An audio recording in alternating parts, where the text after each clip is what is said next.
Hello बच्चा party.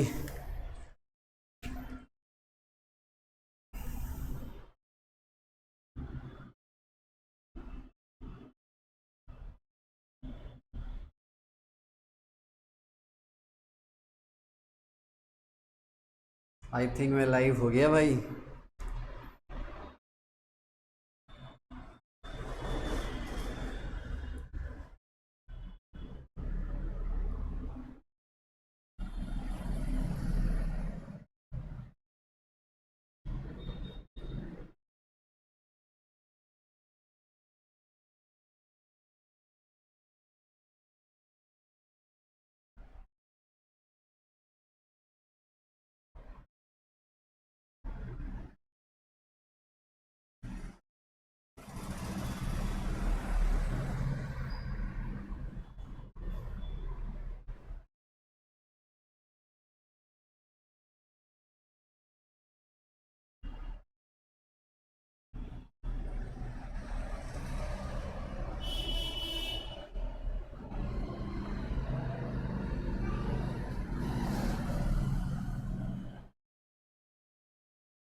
आज मैंने टाइमिंग थोड़ी चेंज कर रखी है।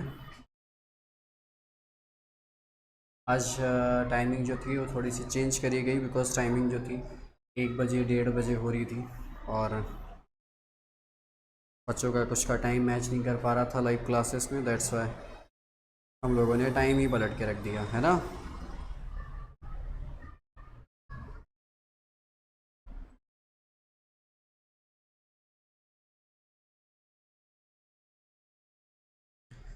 वालेकुम अस्सलाम बेटा नुज़हत, क्या हाल चाल है।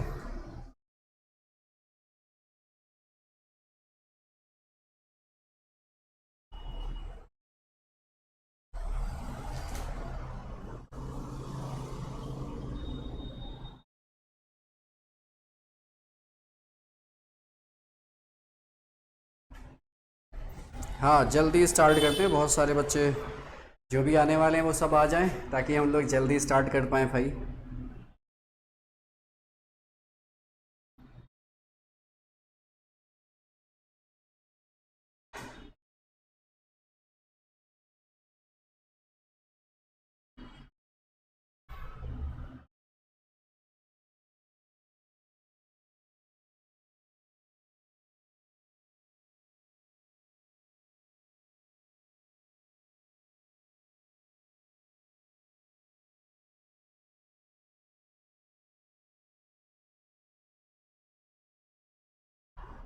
थोड़ा फास्ट, हाँ डेफिनेटली थोड़ा फास्ट करेंगे क्योंकि मैंने इसको थोड़ा पार्ट में कर रखा है बेटा, ठीक है। इसको पार्ट में कर रखा है, ठीक है, तो पार्ट्स में रहेगा तो पर्टिकुलर टॉपिक ही हम लोग लेके चलेंगे, ठीक है। और बहुत जल्दी ख़त्म भी होगा, ऐसा नहीं कि बहुत टाइम लगेगा बहुत देर होगी, नहीं।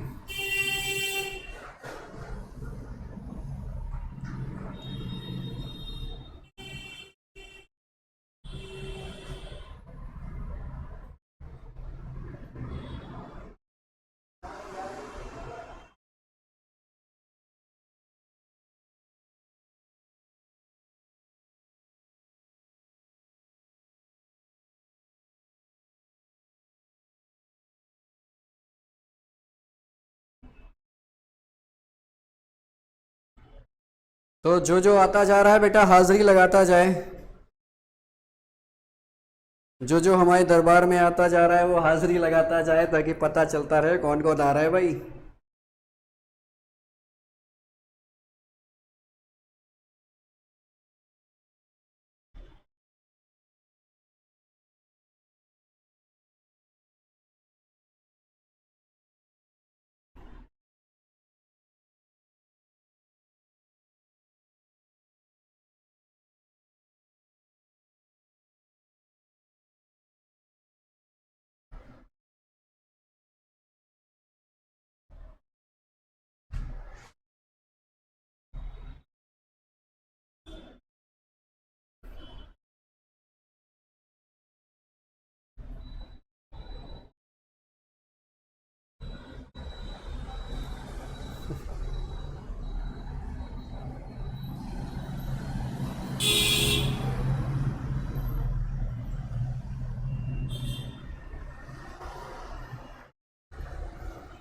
बस 2 मिनट में हम लोग इसको स्टार्ट करने वाले, विद इन 2 मिनट।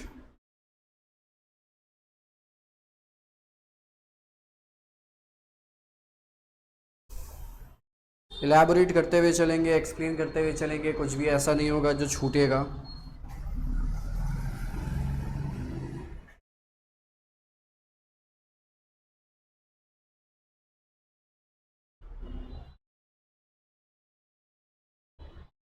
हाँ वैसे तो रेगुलरली यूट्यूब पे ही क्लास हो रही है। देशमुख मिश्रा, रेगुलरली यूट्यूब पे ही क्लासेस हो रही है। आई थिंक कल जो था वो हमने 20 क्वेश्चंस का मेंटी क्विज रखा था, ठीक है।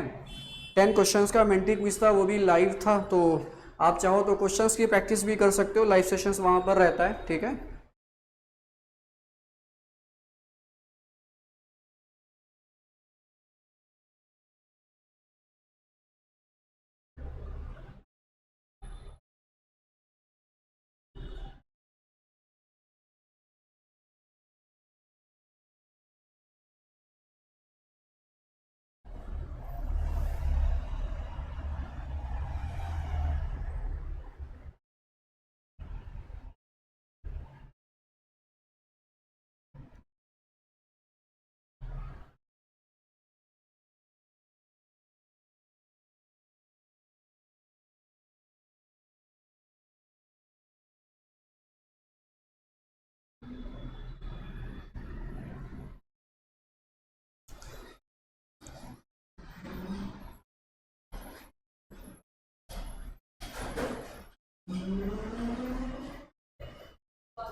तो जल्दी से इसको शेयर कर दो ताकि ज़्यादा से ज़्यादा लोग आ जाएं बेटा। जो लोग भी यहाँ पर हों वो जल्दी से इसको शेयर कर दीजिए ताकि ज़्यादा से ज़्यादा लोग यहाँ पर आते चले जाएं बेटा।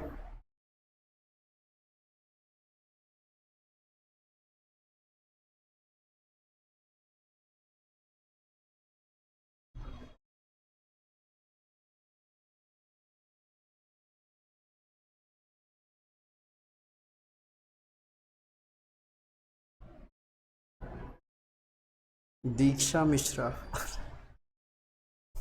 हाँ हाँ दीक्षा, दिनेश, आई एम सॉरी मैंने दिनेश पढ़ लिया बेटा, दीक्षा।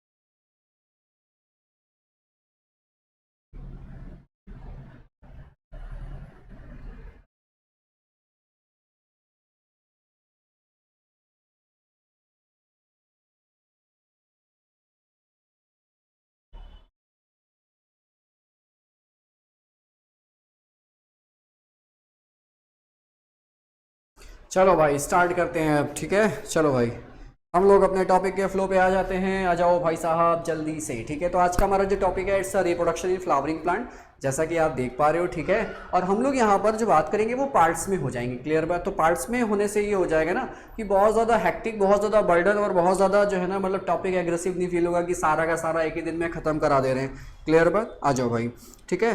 तो आई थिंक 3-4 पार्ट लगेगा और 3-4 पार्ट में हम लोग इसको पूरा का पूरा एकदम सन्नाटा कर देंगे, इसको एकदम समाप्त कर देंगे, ठीक है। आ जाओ भाई, ठीक है। चलो भाई जल्दी से। और हाँ एनसीईआरटी आपके पास होनी चाहिए, क्लियर बात, ताकि लाइन टू लाइन हमारी क्लियर होती रहे और हम जो भी इलेबोरेट करें वो सब इलेबोरेट भी होता हुआ चले, क्लियर बात। आ जाओ भाई साहब जल्दी से। It's chapter 1 sexual reproduction in flowering plant. 11th का मैंने कई सारा पोर्शन, जैसे कि लिविंग वर्ल्ड भी मैंने लाइव कर दिया था। लिविंग वर्ल्ड के साथ साथ मैंने जो बायोलॉजिकल क्लासिफिकेशन है वो भी मैंने लाइव करके खत्म करा था। और उसके अलावा मैंने प्लांट किंगडम भी कंप्लीट पूरा पढ़ाया था और जो एनिमल किंगडम है मैंने वो भी पूरा पढ़ाया था, क्लियर बात। तो लाइव सब कुछ पढ़ा होगा, आप जा सकते हो, देख सकते हो, फ्री ऑफ कॉस्ट, कोई चार्ज नहीं, सब कुछ फ्री आपके लिए है, क्लियर बात। चलो भाई हाँ तो हम लोग जब इस चैप्टर को पढ़ेंगे तो इस चैप्टर में बहुत सारी बातें हैं और बहुत सारी बातों में हम लोग जो सबसे पहली बात पढ़ेंगे वो इनको लेकर पढ़ेंगे। ये कौन है, ये कौन है, ये वही है जो फादर है यहाँ के। फादर का मतलब फादर ऑफ एम्ब्रायोलॉजी। कौन है भाई साहब? Father of embryology. ठीक है, हाईलाइट जरूर करिएगा आपके पास अगर एनसीईआरटी को, मजा आएगा। ठीक है, और हम लोग इलेबोरेट करेंगे, सिर्फ एनसीईआरटी तक ही सीमित नहीं रहेंगे, इससे जो कुछ भी इलेबोरेशन हो सकता है हम लोग सब कुछ इलेबोरेट करते हुए चलेंगे। क्लियर बात? तो आई होप ये बात क्लियर होगी जो भी आपको मैंने अभी समझाई। क्लियर बात? आ जाओ भाई। तो जो नाम आपको एक्चुअल में ध्यान रखना है दैट इज पंचानन माहेश्वरी। ठीक है, आपको ये बात तो पहले से पता होगी कि जो एनसीईआरटी होती है ना, तो एनसीईआरटी में सिर्फ आपको पेज नंबर नहीं पढ़ना होता है। क्लियर? पेज नंबर नहीं पढ़ना होता है, बाकी सब कुछ मजेदार होता है, एकदम कड़क थड़क सवाल बना देते हैं लोग उठाकर। क्लियर बात? हाँ, तो इसका ख्याल रखना पड़ेगा आपको कि भैया ये सवाल जो है ना वो पेज नंबर के फॉर्म में नहीं पूछेंगे, बाकी किसी भी फॉर्म में ये सवाल पूछ सकते हैं। तो इस बात का बिल्कुल ध्यान रखिएगा। तो पंचानन माहेश्वरी के बारे में याद रखिएगा, ये है बेटा फादर ऑफ एम्ब्रायोलॉजी। कौन है ये है बेटा फादर ऑफ एम्ब्रायोलॉजी। ठीक है, तो एम्ब्रायोलॉजी के पिताजी कौन? पंचानन माहेश्वरी, इनका ध्यान रखिएगा। क्लियर बात? ठीक है,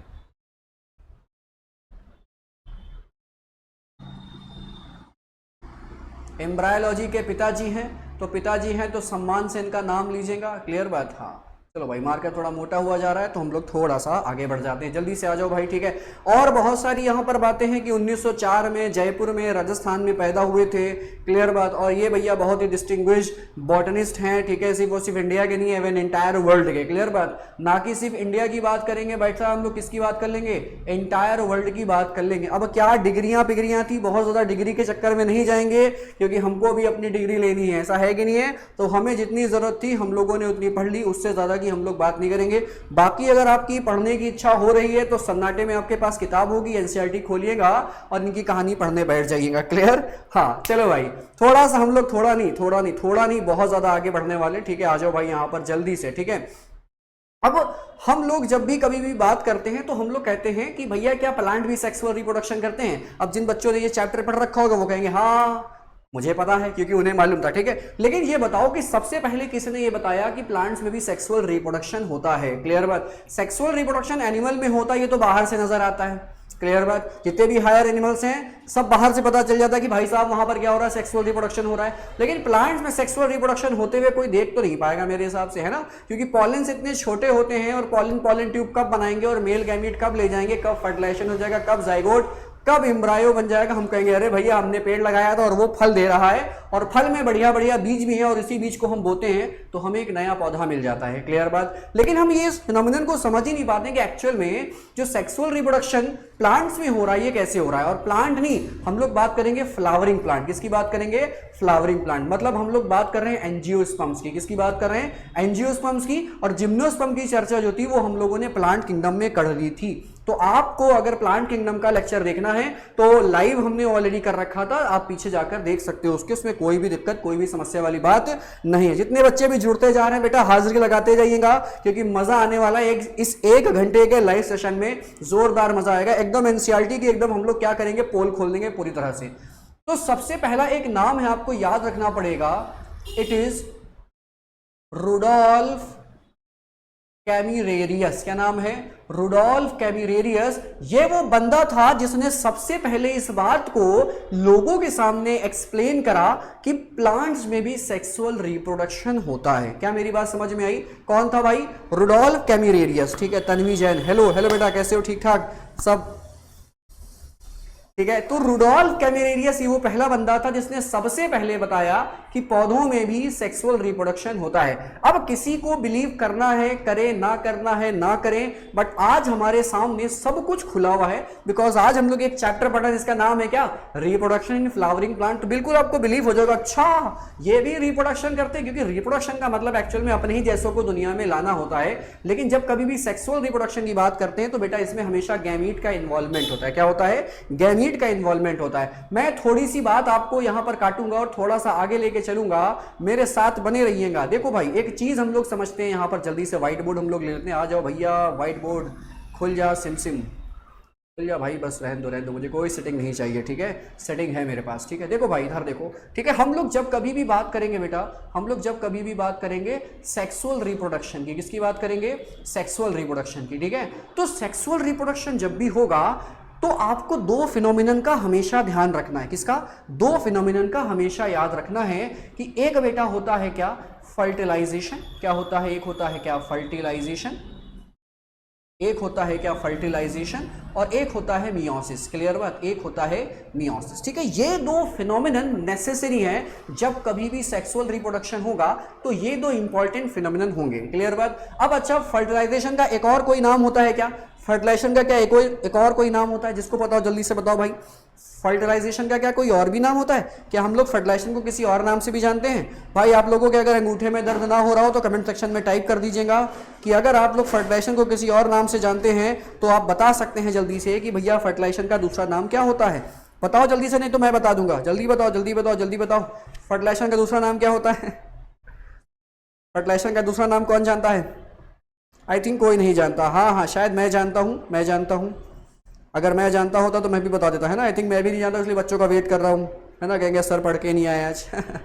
देखो भाई, फर्टिलाइजेशन का एक और नाम होता है, फर्टिलाइजेशन का एक और नाम जल्दी से मैं बता दूं, इट्स अ सिनगैमी, क्या नाम होता है, इट्स अ सिनगैमी, क्लियर बात। तो ये बात याद रखिएगा, सिनगैमी का मतलब होता है एडिशन ऑफ गैमीट्स, क्या मतलब होता है, एडिशन ऑफ गैमीट्स, क्लियर बात। अब आप जब सेक्सुअल रिप्रोडक्शन पढ़ रहे हो बेटा, तो सेक्सुअल रिप्रोडक्शन आप पढ़ रहे हो बेटा फ्लावरिंग प्लांट में, कहां पढ़ रहे हो, फ्लावरिंग प्लांट में। मैं बहुत गंदा गंदा नहीं लिख रहा हूं, आप प्लीज इसको साफ साफ देखने की कोशिश करिएगा।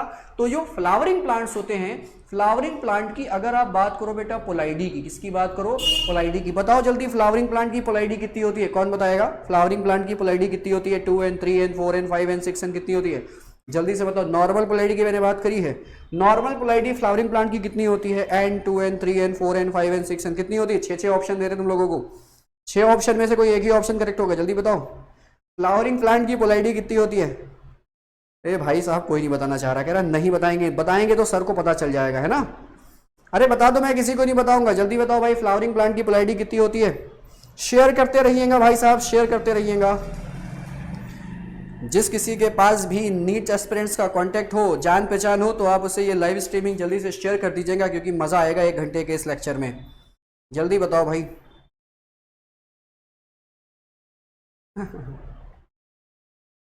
चलो भाई, फ्लावरिंग प्लांट की जो पोलाइडी होती है, अभिषेक कुमार, यस ठीक है, चलो भाई आते जाओ जल्दी जल्दी आते जाओ, हाजिरी लगाते जाओ, ठीक है। तो फ्लावरिंग प्लांट की जो पोलाइडी होती है वो कितनी होती है, वो होती है 2n, कितनी होती है 2n, शाबाश। देखो भाई अभिषेक भाई ने बता दिया, इनको पता था, ठीक है। अभिषेक भाई थैंक यू आपका बताने का, आपकी वजह से बहुत सारे बच्चों को पता लग गया कि पोलाइडी कितनी होती है फ्लावरिंग प्लांट की, 2n होती है, कितनी होती है 2n, दैट्स कॉल्ड डिप्लॉइड। क्या होती है भाई, डिप्लॉइड। देखो भैया ये पढ़ के आए थे, है ना, भैया को पहले से पता था, शाबाश अभिषेक कुमार भाई, शाबाश, ठीक है। ये क्या होती है भाई, डिप्लॉइड होती है, ठीक है। देखो छोटे छोटे क्वेश्चन होते हैं, कुछ लोगों को शर्म आती है जवाब देने में, ठीक है।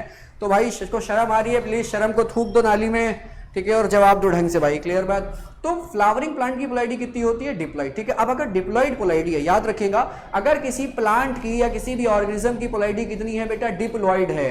अगर डिप्लॉइड है तो डिप्लॉइड के दौरान गैमीट फॉर्मेशन जो होगा उसमें पहले क्या होगी बेटा, मियोसिस होगी, पहला काम क्या, मियोसिस, और दूसरा काम क्या होगा, सिनगैमी, क्या होगा, सिनगैमी। पहला काम क्या, मियोसिस, दूसरा काम क्या, सिनगैमी। अगर किसी ऑर्गेनिज्म की बेटा 3n नहीं 2n होगी बेटा, 2n होगी, ठीक है। अगर किसी ऑर्गेनिज्म की पोलाइडी कैसी है बेटा, हैप्लॉइड है, कैसी है, हैप्लॉइड। अगर किसी ऑर्गेनिज्म की पोलाइडी हैप्लॉइड बोले तो n है, तो उस केस में पहले क्या होगा, पहले होगा सिनगैमी, और दूसरा क्या होगा, फिर होगा मियोसिस, क्लियर बात। पहला काम सिनगैमी, दूसरा काम मियोसिस, कहां पर, जब ऑर्गेनिज्म हैप्लॉइड है। लेकिन जब ऑर्गेनिज्म डिप्लॉइड होगा तो पहले होगी मियोसिस, बाद में क्या होगी, सिनगैमी, क्या होगी, बाद में होगी सिनगैमी। ये बात ध्यान में रखिएगा। इसका मतलब यहां से आपका एक क्वेश्चन क्लियर हो गया, क्वेश्चन क्लियर ये हो गया कि गैमीट फॉर्मेशन के लिए जरूरी नहीं है कि मियोसिस हो,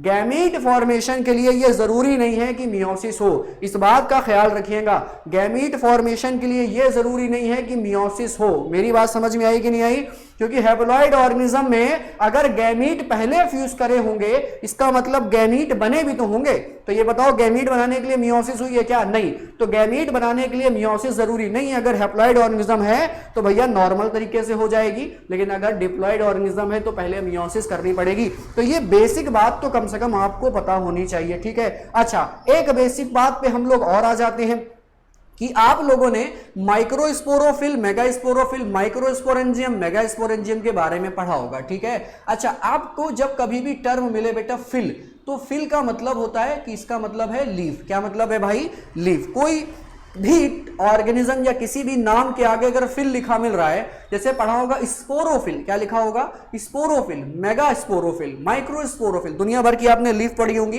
तो जब कभी भी टर्म लिखा मिले दैट्स अ फिल, तो इसका मतलब क्या होने वाला बेटा? लीफ, ठीक है। What is the पोलाइडी of aleurone layer? बेटा एल्यूरॉन लेयर की जो पोलाइडी होती है वो 3n होती है। क्या होती है? जो एल्यूरॉन लेयर की पोलाइडी होती है, अभी हम लोग आगे पहुंचेंगे, तो जो एल्यूरॉन लेयर होती है बेटा, इसकी पोलाइडी बिल्कुल वही होती है जो एंडोस्पर्म की पोलाइडी होती है। कितनी होती है? ट्रिप्लॉइड। कितनी होती है? अभिषेक कुमार भाई, आपको क्या जवाब मिल गया कि एल्यूरॉन लेयर की जो पोलाइडी होती है वो कितनी होती है? 3 लेयर होती है। तो मोनोकॉट जो होती है, मोनोकॉट में आपको ये एल्यूरॉन लेयर देखने को मिल जाएंगी। क्लियर बात सर? हाँ बेटा, चलो भाई, बहुत अच्छी बात है। अगर हम लोग आगे, हम लोगों को थोड़ा और बढ़ जाना चाहिए। तो लीफ का नाम जब कभी भी होगा तो भैया वहां पर फिल विल जैसा कुछ लगा मिला होने वाला है आपको। क्लियर बात? अच्छा, अब जब आपको मिलेगा बेटा माइक्रोस्पोरोफिल, क्या मिलेगा टर्म? एक नाम पहले बोला, माइक्रोस्पोरोफिल, ठीक है। अब अच्छा देखो, माइक्रोस्पोरोफिल का मतलब क्या होता है? माइक्रोस्पोरोफिल का मतलब क्या होता है? माइक्रो का मतलब हो गया बेटा स्मॉल। क्या मतलब हो गया? स्मॉल। और स्पोर का मतलब तो आप समझ गए होंगे ना कि स्पोर ही होता है। और फिल का मतलब हो गया क्या? लीफ। क्या हो गया? लीफ। तो ऐसी लीफ जो माइक्रोस्पोर को बियर करेगी वो कहलाती है क्या? माइक्रोस्पोरोफिल। और माइक्रोस्पोरोफिल जैसे जो नाम आप देख रहे हो, ये नाम आप टेरिडोफाइट और जिम्नोस्पर्म तक पढ़ के आए होंगे, लेकिन अब आप पढ़ रहे हो क्या बेटा? एंजियोस्पर्म। क्या पढ़ रहे हो? एंजियोस्पर्म। तो एंजियोस्पर्म में क्या होगा? इस एंजियोस्पर्म में जो ये माइक्रोस्पोरोफिल होगी, बताओ जरा इस एंजियोस्पर्म में माइक्रोस्पोरोफिल का नाम क्या होता है? जल्दी बताओ, माइक्रोस्पोरोफिल को एंजियोस्पर्म में क्या कहा जाएगा? बहुत बेसिक बेसिक मैं पढ़ा रहा हूं कि बेसिक अगर नहीं हिला पाओगे तो मैं सही सही बता दूं कि सवाल तो नहीं हिलाने वाले तुम। क्लियर बात? तो बताओ जल्दी से, जो माइक्रोस्पोरोफिल होता है उसको एंजियोस्पर्म में क्या कहते हैं? जल्दी से बताओ, शाबाश, जल्दी से बताओ बेटा, माइक्रोस्पोरोफिल को एंजियोस्पर्म में क्या कहते हैं? जल्दी से बताओ, जो जो 3 लोग मौजूद हैं जल्दी से जवाब तो देखें किसको पता है भाई।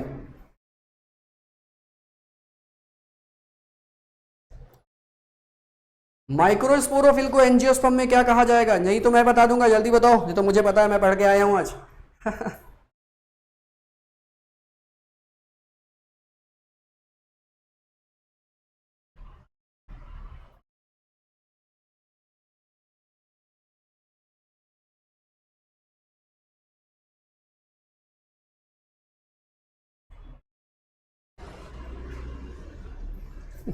शायद किसी को नहीं पता, कोई नहीं बताएगा। चलो भाई, मैं बता देता हूं कि इसको यहां पर नाम दिया जाएगा भैया जी स्टैमेन। क्या? Male gamete? नहीं नहीं नहीं, मेल गैमीट नहीं बोला जाएगा बेटा, मेल गैमीट बिल्कुल भी नहीं बोला जाएगा, गंदी बात। इसको बोला जाएगा क्या बेटा? स्टैमेन। क्या बोला जाएगा?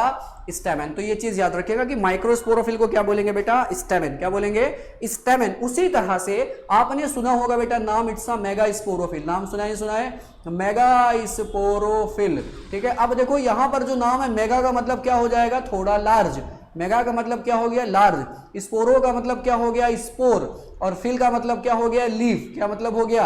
लीफ। तोड़ेंगे फोड़ेंगे, तोड़ फोड़ के हम लोग नाम रखेंगे, क्योंकि इसी का नाम बेटा बायोलॉजी है। क्योंकि अगर आप टर्मिनोलॉजी नहीं सीखते, आप टर्म को तोड़ तोड़ के नहीं पढ़ते, तो मैं आपको गारंटी दे सकता हूं कि आपको बायोलॉजी तो नहीं आ सकती। क्लियर बात? तो टर्म को तोड़िए, तोड़ के पढ़िए, पढ़ के समझिए, तब समझ में आएगा कि बायोलॉजी एक्चुअल में कहना क्या चाहती है आपसे, ठीक है। कामिना गुप्ता बिल्कुल बेटा सही है, स्टैमेन बोलेंगे। क्या बोलेंगे?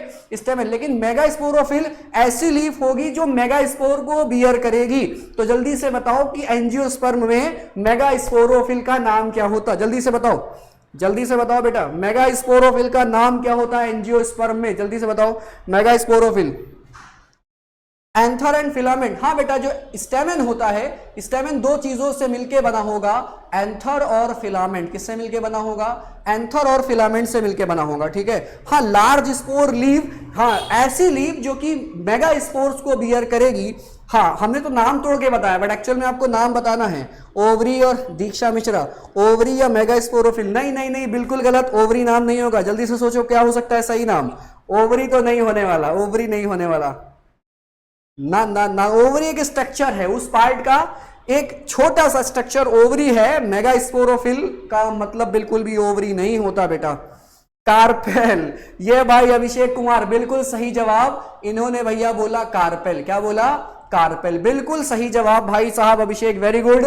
कार्पेल होगा बेटा, क्या होगा? कार्पेल होगा। तो ध्यान रखिएगा कि मेगा स्पोरोफिल को क्या बोलेंगे भाई साहब? कार्पेल बोलेंगे।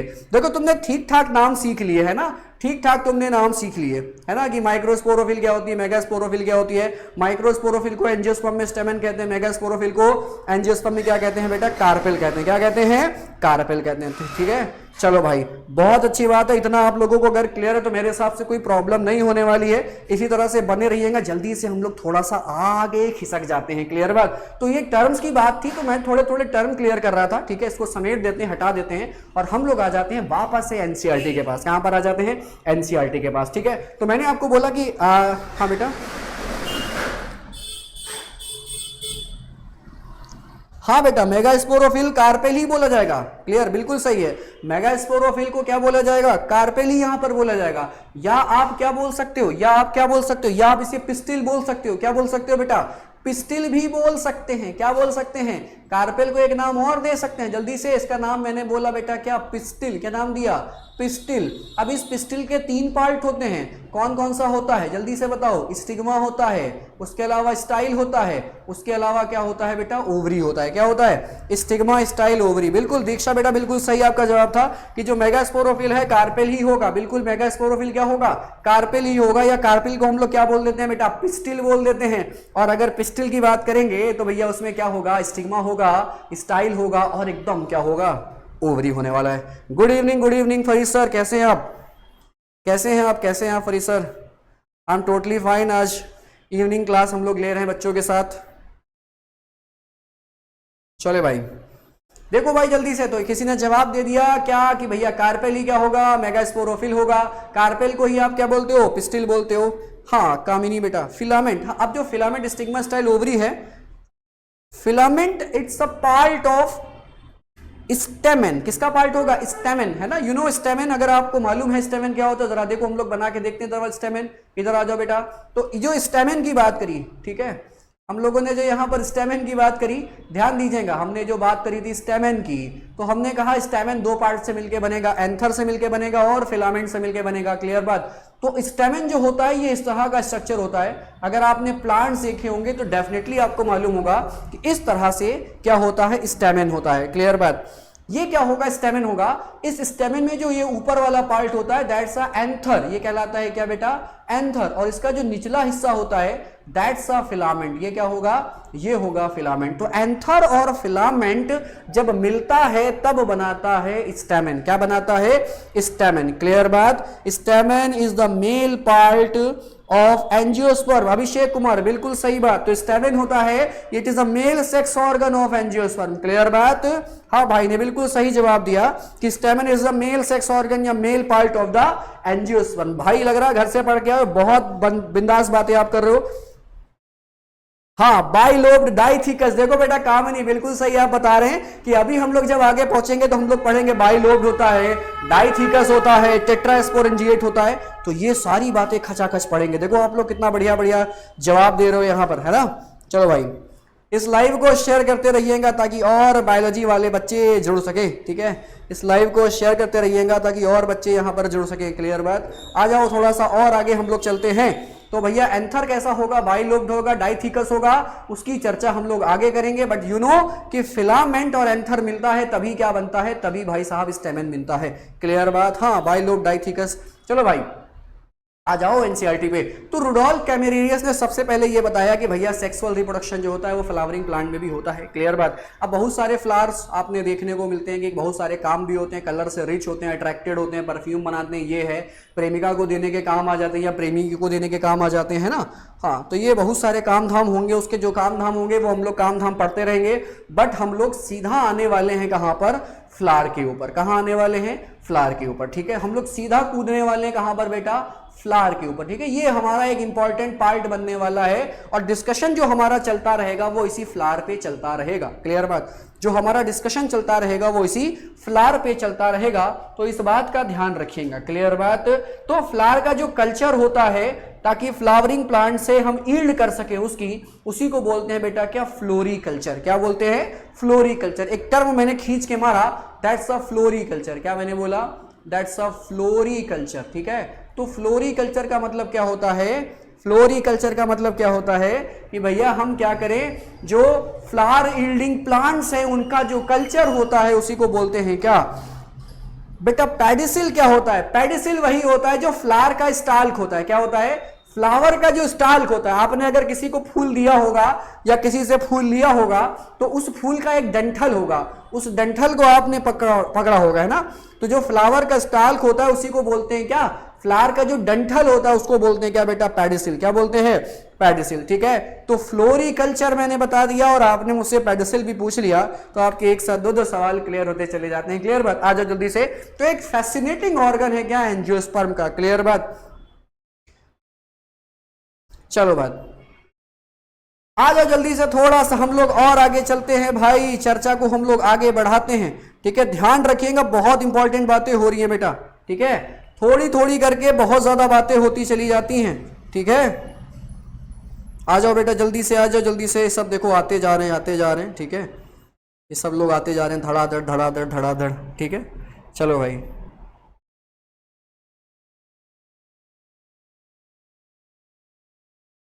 हाँ बेटा, ये कामिनी पूछ रही है बेटा सर हॉर्टिकल्चर क्या होता है? ठीक है, हॉर्टिकल्चर का मतलब क्या होता है बेटा? हॉर्टिकल्चर का मतलब ये होता है, देखो फ्लावर को ऑब्टेन करना फ्लावरिंग प्लांट से, इट्स अ फ्लोरिकल्चर। ठीक है, लेकिन हम क्या करेंगे, ग्रीन प्लांट्स की जो खेती होती है उसका एग्रीकल्चर करते हैं।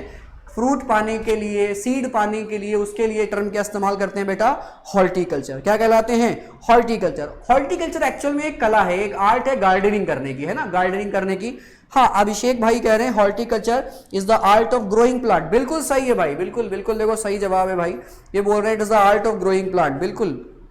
चलो भाई थोड़ा आगे बढ़ते हैं, हम लोग इस फैसिनेटिंग ऑर्गन की बात करते हैं। यू नो कि हम लोग जब ह्यूमंस होते हैं या एनिमल्स होते हैं, तो एनिमल्स में जब क्या होता है, एडोलेसेंस आती है, व्यस्क अवस्था आती है, जब ये क्या हो रहे होते हैं, जवान हो रहे होते हैं। हम इसको टर्म बोलेंगे, जब ये क्या हो रहे होते हैं, जवान हो रहे होते हैं, रिप्रोडक्शन के लिए डेवलप हो चुके होते हैं पूरी तरह से, तो हमारे घर में हमारे गार्जियंस पहचान जाते हैं। ऐसा होता है नहीं होता है कि अगर मेल बच्चा होगा तो उसकी दाढ़ी मुझे निकल आएंगी, आवाज क्या हो जाएगा, भारी भरकम हो जाएगी, ऐसा है कि नहीं है। और अगर फीमेल बच्चा होगा तो यहाँ पर क्या होगा कि प्यूबर्टी आ जाती है, प्यूबर्टी आएगी तो मेंस्ट्रुअल साइकिल स्टार्ट हो जाते हैं। उसके अलावा बॉडी में बिहेवियर में चेंज आ जाता है, ब्रेस्ट का साइज इनलार्ज हो जाता है, हिप साइज इनलार्ज हो जाता है, वॉइस जो होती है वो काफी मीठी मीठी हो जाती है ना, स्वीट वॉइस हो जाती है। तो ये सब जो चेंजेस होते हैं, ये सब आने की वजह से हमारे गार्जियंस पहचान जाते हैं कि हाँ बच्चे क्या हो गए, बड़े हो गए। क्लियर बात। तो ये हमारे मतलब जवान होने के कुछ कैरेक्टर्स होते हैं। लेकिन अगर हम लोग बात करें प्लांट के टर्म में, कि प्लांट के टर्म में आप कैसे बोलोगे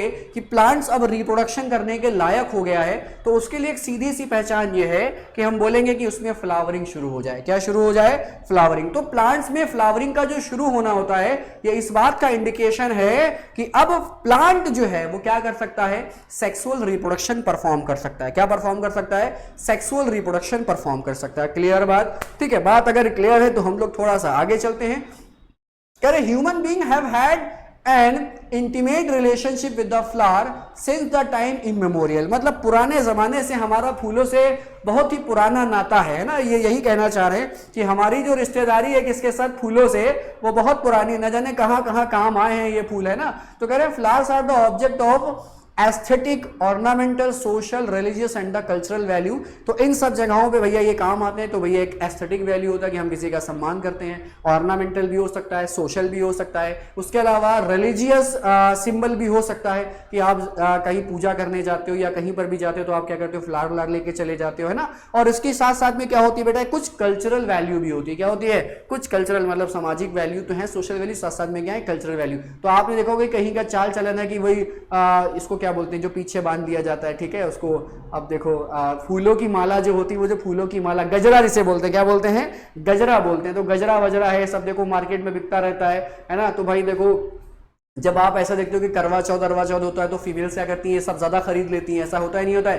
किसी शादी बारात में जाती है तो भी फीमेल क्या करती है, सब फूल वूल कोई कान में, कोई यहाँ लगा के जाती है। तो ये सब कल्चरल वैल्यूज इसकी हो जाती है। क्लियर बात, correct. They have always been used as a symbol of the conveying important human feeling such as love, ठीक है। तो इसलिए भी इस्तेमाल करा जाता है कि that I have some feeling for you, ठीक है, मतलब हमारे क्या दिल में तुम्हारे प्रति कोई फीलिंग है, तुम्हारे प्रति प्रेम है, इस बात को भी एक्सप्रेस करने के लिए किसका इस्तेमाल कर लिया जाता है, फूल को। देख लो भैया फूलों को कहां कहां इस्तेमाल कर लिया जाता है। क्लियर बात, कह रहे उसके अलावा लव के अलावा अफेक्शन है, हैप्पीनेस है, उसके अलावा ग्रीफ है, ठीक है, मॉर्निंग है। तो ये सब मतलब जितने भी अंदर के हमारे भाव होते हैं उन सबको प्रकट करने के लिए हम किसका, हम इन फूलों का इस्तेमाल कर लेते हैं। देखो सीधा बात एनसीईआरटी करिए। अब कुछ बच्चे बोलेंगे कि ये हमको काहे पढ़ा रहे हैं, ठीक है। देखो भाई एनसीईआरटी की बात है तो मेरी बात मानो कि पढ़ लेना भाई। क्लियर बात, नहीं तो पूछ लेगा तो बता नहीं पाओगे, ठीक है। तो कह रहे list any 5 flower of the ornamental value that have the commonly cultivated, कहां कल्टीवेट करे जा रहे हैं, एट द होम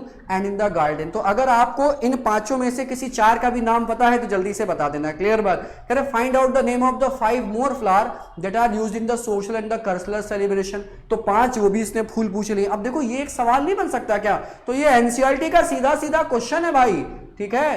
तो ऐसे कोई 5 फ्लावर बताइए जिनकी क्या है, कोई कल्चरल वैल्यू है। ऐसे कोई फ्लावर 5 बताइए जिनकी कुछ ऑर्नामेंटल वैल्यू है। तो ये क्या मेरे हिसाब से सवाल नहीं बेटा, ये सीधा सीधा सवाल हो जाता है। क्लियर बात, कह रहे have you heard of floriculture, कह रहे क्या आपने कभी फ्लोरिकल्चर के बारे में सुना है। और फ्लोरिकल्चर के बारे में मैं आपको पहले बता चुका। और कहते हैं कि इसका क्या मतलब होता है, what does it refer to. Clear बात, फ्लोरिकल्चर का क्या मतलब होता है, मैंने आपको बताया कि फ्लोरिकल्चर का सीधा मतलब होता है कि फ्लावरिंग प्लांट से फ्लावर को जो ऑब्टेन करने का प्रोसेस होता है उसी को क्या बोलते हैं बेटा, फ्लोरिकल्चर। अब उसमें पेड़ लगाया जाएगा, सिंचाई करी जाएगी, पेड़ उगेगा, पेड़ बड़ा होगा, फिर फूल निकलेगा, फिर फूल काट के क्या करोगे, बाजारों में बेचोगे जाकर। तो ये पूरा प्रोसेस जो होता है कहलाता है क्या बेटा, फ्लोरिकल्चर। क्या कहलाता है, फ्लोरिकल्चर। क्लियर बात, आ जाओ भाई जल्दी से आगे थोड़ा और बढ़ जाएंगे हम लोग। Correct, to a biologist flowers are morphological and embryological marvel and the site of sexual reproduction। assertion reason में पूछा गया सवाल है ये। तो सीधा सीधा लाइन याद रखिएगा कि फ्लावर्स जो होते हैं ये मॉर्फोलॉजिकल और एम्ब्रायोलॉजिकल अजूबे होते हैं और यही वो साइट होती है जहां पर क्या होता है, सेक्सुअल रिप्रोडक्शन होता है, ठीक है। Ornamental value of the flower, भाई अभिषेक भाई बता रहे हैं, रोज, मैरीगोल्ड, ऑर्किड, लिली। हाँ बिल्कुल बेटा, ऑर्नामेंटल की तरह ये सब इस्तेमाल करें, सजावट के लिए जो इस्तेमाल करे जाएंगे वो सब क्या कहलाएंगे, वो सब ऑर्नामेंटल कहलाएंगे। क्या कहलाएंगे, ऑर्नामेंटल कहलाएंगे। क्लियर बात, बिल्कुल सही बात, ठीक है। देखो कोई भी टर्म अगर हमसे पूछा जा रहा तो इलेबोरेट जवाब हमारे पास उसका होना चाहिए। अगर हमारे पास उसका इलेबोरेट जवाब ही तो हमारे पढ़ने का कोई फायदा नहीं होता। समझ में आई बात, नहीं आई। क्लियर बात, तो कह रहे हैं ये जो एम्ब्रायोलॉजिकल और साथ साथ में मॉर्फोलॉजिकल मार्वल्स होते हैं और ये साइट्स होते हैं किसका, सेक्सुअल रिप्रोडक्शन का।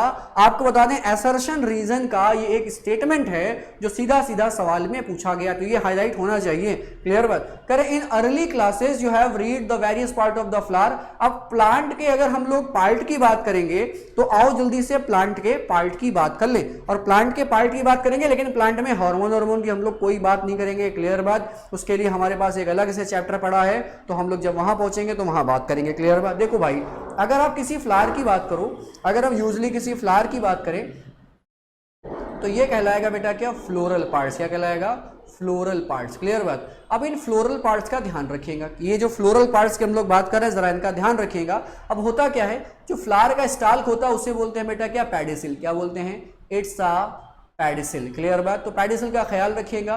तो पेडिसिल जो होता है it is the stalk of flower. क्या होता है, it is the stalk of flower, clear बात, ये फ्लावर का डंठल होता है, क्या होता है, फ्लावर का डंठल, या इसी को फ्लावर का स्टाल्क बोला जाता है। अब इस स्टाल्क के ऊपर क्या होता है, एक बल्जी पार्ट, थैलमस जिसको बोलते हो आप, या उसी को रेसेप्टिकल भी बोल देते हो, क्या बोल देते हो, ये मोटा मोटा सा बल्जी पार्ट यहाँ पर मौजूद रहता है। इस बल्जी पार्ट को क्या कहा जाता है, इस बल्जी पार्ट को बोला जाता है थैलमस, क्या बोला जाता है, थैलमस, क्लियर बात, थैलमस बोल दें या इसको क्या बोल दें बेटा, रेसेप्टिकल बोल दें, क्लियर बात। अब क्या होता है, इस बल्जी पार्ट से कुछ स्ट्रक्चर बाहर की साइड ऐसे ऐसे निकले रहते हैं और इनका पूरा रिंग रहता है। जो मैंने स्ट्रक्चर यहाँ पर बनाया, आप अगर किसी फ्लावर को देखोगे तो इस फ्लावर में सबसे बाहर की तरफ ग्रीन ग्रीन स्ट्रक्चर्स लगे रहते हैं, तो इनका जो पूरा रिंग होता है ये कहलाता है बेटा क्या, कैलेक्स, क्या कहलाता है, कैलेक्स। और इस कैलेक्स की अगर यूनिट की बात करें, किसकी बात करें, इस कैलेक्स की अगर यूनिट की बात करें तो उसको बोलते हैं बेटा सेपल, क्या बोलते हैं, सेपल। तो कैलेक्स क्या होता है, तो कैलेक्स इस थैलमस के ऊपर सबसे बाहर जो ग्रीन ग्रीन स्ट्रक्चर लगा होता है फ्लावर में, उसका जो पूरा घेरा, उसका जो पूरा रिंग होता है, उस रिंग को हम लोग क्या बोलते हैं, कैलेक्स। और उस कैलेक्स की जो यूनिट होती है, उस यूनिट को हम लोग क्या बोलते हैं बेटा, सेपल, क्या बोलते हैं, सेपल बोलते हैं, क्लियर बात। उसके अलावा कलरफुल पार्ट लगे रहते हैं, ये देखो जैसे कि ये पेड़ में ये पंखुड़ियां लगी रहती हैं, ये तो ये जो पंखुड़ियां लगी होंगी पूरी की पूरी, इनका जो पूरा होर्ल होगा, ये पूरा जो इनका रिंग होगा, उसको बोला जाएगा कोरोला, क्या बोला जाएगा, कोरोला, क्लियर बात। और कोरोला की जो बेटा यूनिट होती है, कोरोला की जो यूनिट होती है वो क्या होती है, वो होती है बेटा पेटल, क्या होती है, पेटल। तो सेपल भी हो गया और पेटल भी हो गया, क्लियर बात। उसके अलावा अंदर की तरफ कुछ और स्ट्रक्चर्स लगे मिलेंगे, जिस तरह से आप ये स्ट्रक्चर देख रहे हो, तो इनका जो पूरा होर्ल होगा वो कहलाएगा बेटा क्या, एंड्रूसियम, क्या कहलाएगा, एंड्रूसियम। और इस एंड्रूसियम का जो यूनिट होती है, इस एंड्रूसियम की जो यूनिट होती है, उस यूनिट को हम लोग बोलते हैं बेटा क्या, स्टैमेन, क्या बोलते हैं, स्टैमेन। और एक स्टैमेन को अगर देखो आप, तो एक स्टैमेन इस तरह से होता है कि उसमें जो ऊपर वाला पार्ट होता है ये कहलाता है क्या, ये कहलाता है एंथर, और जो नीचे वाला पार्ट होता है ये कहलाता है क्या, फिलामेंट, क्या कहलाता है, फिलामेंट। तो अगर हम लोग स्टैमेन को देखें तो स्टैमेन दो पार्ट में बांटा जा सकता है, that is anther and filament. तो एंथर फिलामेंट मिलेगा तो स्टैमेन बनेगा। स्टैमेन जो होता है बेटा ये यूनिट होती है, किसकी यूनिट होती है, ये यूनिट होती है एंड्रूसियम की, किसकी यूनिट होती है, एंड्रूसियम की। और सबसे अंदर की तरफ आपको एक होर्ल मिलने वाला है, सबसे अंदर की तरफ एक होर्ल मिलने वाला है, इस तरह से। ये स्ट्रक्चर जो हमने अंदर बनाया वो टेढ़ा मेढ़ा थोड़ा सा बन गया, ठीक है। इस स्ट्रक्चर को क्या बोला जाएगा, इसको बोला जाएगा बेटा गाइनोसियम, क्या बोल दिया जाएगा, गाइनोसियम, क्लियर बात, ध्यान दीजिएगा। तो इस स्ट्रक्चर को आप लोग क्या बोलोगे, दैट्स अ गाइनोसियम, क्या बोला जाएगा, गाइनोसियम, ठीक है। और गाइनोसियम की जो यूनिट होती है, इस यूनिट को आप लोग क्या बोलते हैं, कार्पेल, या क्या बोलते हैं इसको, पिस्टिल, क्या बोलते हैं, पिस्टिल, क्लियर बात। तो अगर हम लोग बात करेंगे पिस्टिल की, तो पिस्टिल को तीन पार्ट में बांट देते हैं, पिस्टिल को तीन पार्ट में। अगर हम यहाँ पर नॉर्मली पिस्टिल बना दें तो ये रही भाई साहब पिस्टिल, और पिस्टिल को हम लोग कै पार्ट में बांट देंगे, पिस्टिल को तीन पार्ट में बांट देंगे। सबसे ऊपर जो पार्ट है दैट इज स्टिग्मा, क्या है, स्टिग्मा। ये जो लंबा सा स्ट्रक्चर देख रहे हो, cylindrical structure, it is style. और ये जो पार्ट आप देख रहे हो दैट इज ओवरी, क्या देख रहे हो आप, ये ओवरी। तो जरा बताओ कि हमने इसको तीन पार्ट में बांटा, तीनों पार्ट के नाम बताओ जल्दी से। It's a stigma, style and ovary. क्या नाम रखा हमने इसका, stigma, style and ovary, clear बात। तो ये फ्लावर के पार्ट हो गए। और अगर फ्लावर के पार्ट आपको समझ में आए तो हम लोगों को थोड़ा सा वापस आ जाना चाहिए कि एक फ्लावर में अगर देखें तो एक फ्लावर में चार पार्ट होते हैं, कौन कौन सा, कैलेक्स, कोरोला, एंड्रोशियम, गाइनोशियम। ये चारों होर्ल थे। इन चारों होर्ल में जो पहला होर्ल कैलेक्स होता है, कैलेक्स की यूनिट क्या होती है बेटा, सेपल। उसके अलावा जो कोरोला होता है, कोरोला की यूनिट जो होती है इट्स अ पेटल। तीसरा जो होता है एंड्रोशियम, इसकी यूनिट जो होती है स्टैमेन। स्टैमेन को देखेंगे तो दो पार्ट से मिलकर बनेगा, एंथर और फिलामेंट। और आखिरी वाला जो होता है दैट्स कॉल्ड गाइनोसियम। गाइनोसियम की यूनिट जो होती है वो होती है बेटा कार्पेल। और कार्पेल को ही आप लोग क्या बोलते हो बेटा, कार्पेल को ही हम लोग एक नाम और दे देते हैं। कार्पेल का नाम क्या दिया हम लोगों ने, उसको बोला हमने पिस्टिल। क्या बोला, पिस्टिल। और पिस्टिल को हम लोग तीन पार्ट में तोड़ के पढ़ते थे, स्टिग्मा, स्टाइल एंड ओवरी। क्या पढ़ते थे, स्टिग्मा, स्टाइल एंड ओवरी। तो आई होप ये बात तो क्लियर हो गई होगी। अगर ये बात क्लियर हो गई होगी तो हम लोग आगे चलते हैं। अब देखो, अगर आगे चलेंगे तो हमारे पास दो पार्ट हैं, और हमें जो दोनों पार्ट थे हमें जरा ध्यान रखना कि वो कौन से दो पार्ट होंगे। तो फ्लोरल होर्ल की अगर सीधी सीधी बात कर लें, किसकी बात कर लें, फ्लावर होर्ल की, ठीक है। तो फ्लावर होर्ल की बात करेंगे तो इसमें चार पार्ट थे। सबसे बाहर का पार्ट कौन सा था बेटा, कैलेक्स। उसके अंदर का जो पार्ट है दैट इज कोरोला। उसके अंदर का जो पार्ट है दैट इज एंड्रूसियम। क्या है, एंड्रूसियम। और जो सबसे अंदर वाला पार्ट हो जाएगा दैट्स अ गाइनोसियम। क्या हो जाएगा? गाइनोसियम। क्लियर बात। अब जो दो बाहर वाले होर्ल हैं, ठीक है, इन दो होर्ल को बोला जाता है बेटा एसेसरी होर्ल। क्या कह दिया जाता है? Accessory whorl. क्लियर बात। These are accessory whorl. उसके बाद के जो दो होर्ल हैं अंदर वाले, दैट्स कॉल्ड एसेंशियल होर्ल। क्या कहलाते हैं ये? एसेंशियल होर्ल। एसेंशियल होर्ल इसलिए बोला जा रहा है क्योंकि ये रिप्रोडक्शन में इन्वॉल्व होंगे। कहां इन्वॉल्व होंगे? रिप्रोडक्शन में इन्वॉल्व होने वाले हैं। तो आपको बता दें कि इस चैप्टर में हम लोग जो मेजरली दो होर्ल फ्लावर के डिस्कस करेंगे तो वो एंड्रूसियम और गाइनोसियम ही होगा। कैलिक्स और कोरोला का डिस्कशन नहीं करने वाले। किसका डिस्कशन करेंगे हम लोग? सिर्फ और सिर्फ एंड्रूसियम और गाइनोसियम। एंड्रूसियम की यूनिट क्या बताई? एंड्रूसियम की यूनिट को बोला गया बेटा स्टैमेन। क्या बोला गया? स्टैमेन। क्लियर बात। और गाइनोसियम की जो यूनिट बताई उसको बोला गया कार्पेल, या एक नाम और दिया हमने उसको, एक नाम और दिया दैट्स पिस्टिल। क्या नाम दिया? पिस्टिल। क्लियर बात। तो ये दो नाम आपको सीधे सीधे पता होने चाहिए कि एंड्रूसियम में आप किसको पढ़ने वाले हो? स्टैमेन को पढ़ने वाले हो। गाइनोसियम में आप किसको पढ़ने वाले हो? कार्पेल या पिस्टिल को पढ़ने वाले हो। तो हम लोग जो पढ़ेंगे इसी के डेवलपमेंट को पढ़ेंगे। क्या पढ़ेंगे? हम लोग इसी के डेवलपमेंट को पढ़ेंगे। बहुत ज्यादा ब्रॉड नहीं करेंगे हम लोग कि हमारा आउट ऑफ सिलेबस हो जाए। तो आउट ऑफ सिलेबस हमको जाने की जरूरत नहीं है बेटा। एपोमिक्सिस क्या होता है? एपोमिक्सिस बेटा जो होता है एक तरह का सेक्सुअल रिप्रोडक्शन की मिमिक्री होती है। क्या होती है? एपोमिक्सिस जो होता है ये सेक्सुअल रिप्रोडक्शन की मिमिक्री होती है। ठीक है, एपोमिक्सिस जो होता है वो क्या होता है? सेक्सुअल रिप्रोडक्शन की मिमिक्री होती है। ना ही यहाँ पर फर्टिलाइजेशन होता है, ना ही यहाँ पर मियोसिस होता है, और उसके बिना भी क्या हो जाता है? सीड बन जाता है। क्लियर बात। जैसे कि सोलिनेसी फैमिली में ये सब देखने को मिलता है एपोमिक्सिस। क्लियर बात। इस चीज को याद रखिएगा कि एपोमिक्सिस एक तरह का एसेक्सुअल रिप्रोडक्शन होता है जो सेक्सुअल रिप्रोडक्शन की नकल करता है। इसमें ना ही सिंगेमी होता है और ना ही फर्टिलाइजेशन होता है। क्या बोला जाएगा बेटा उसको? एपोमिक्सिस। क्या बोला जाएगा? एपोमिक्सिस। तो आई होप ये क्लियर हो गया होगा कि एपोमिक्सिस क्या होती है। मैंने एक्सप्लेन कर दिया भाई साहब। क्लियर बात। तो स्टेमेन कार्पेल, तो स्टेमेन किसकी यूनिट है? एंड्रूसियम की यूनिट है। और कार्पेल किसकी यूनिट है बेटा? गाइनोसियम की यूनिट है। क्लियर बात। तो एनसीईआरटी पहली बात तो रीड भी बहुत सारे बच्चों को नहीं करने आती, तो आज के सेशन में हम लोग उसको भी देख लेंगे कि भाई साहब एनसीईआरटी रीड कैसे करेंगे हम लोग। क्लियर बात। लाइन टू लाइन हमको होते हुए चलना है। क्लियर बात। कह रहे with the help you recall the part of the typical flower. ठीक है, अब टिपिकल फ्लावर के जो पार्ट होंगे हमने उसके पार्ट की सारी चर्चा कर ली कि यहाँ पर जो होगा पेडिसिल क्या होने वाला है, उसके अलावा थैलेमस क्या होता है, कैलेक्स क्या होता है, कोरोला क्या होता है, एंड्रूसियम क्या होता है, गाइनोसियम, सटासट सारी बातें कर ली। कह रहे can you name the two part of the flower in which the two most important unit of sexual reproduction develop. तो सीधा सीधा इन्होंने सवाल हमसे पूछा है, तो सवाल तो हमें पता होना चाहिए कि एक्चुअल में ये सवाल पूछा है, उसका जवाब अभी हम आपको पहले देते हुए आ रहे हैं। क्लियर बात कि जो दोनों पार्ट होने वाले हैं जिसमें से एक पार्ट जो हमारा होगा उसको बोलेंगे आप क्या? स्टैमेन। क्या बोलेंगे? स्टैमेन। और जो दूसरा पार्ट होगा ये होगा बेटा क्या? पिस्टिल। क्या होगा? पिस्टिल। तो स्टैमेन और पिस्टिल का ख्याल रखिएगा, यही वो दोनों पार्ट हैं जो सेक्सुअल रिप्रोडक्शन में क्या करेंगे? अपना एक इंपॉर्टेंट रोल प्ले करेंगे। मतलब जो गैमीट एमीट होगा वो सब कहाँ बनेगा? वो यही सब बनने वाला, स्टैमेन और पिस्टिल में। अब जो स्टैमेन होता है it is the male sex organ. क्या है? Mail sex organ. और जो पिस्टिल होता है ये क्या होता है? It is a female sex organ. तो आई होप ये बात क्लियर हो गई होगी। तो हम लोग अब थोड़ा सा आगे चलते हैं। क्लियर बात। अब ये प्री फर्टिलाइजेशन की बात करी गई है, और प्री फर्टिलाइजेशन के कौन कौन से स्ट्रक्चर्स होते हैं, कौन कौन से इवेंट्स होते हैं, हम लोग आज इसी को ही पढ़ने वाले हैं।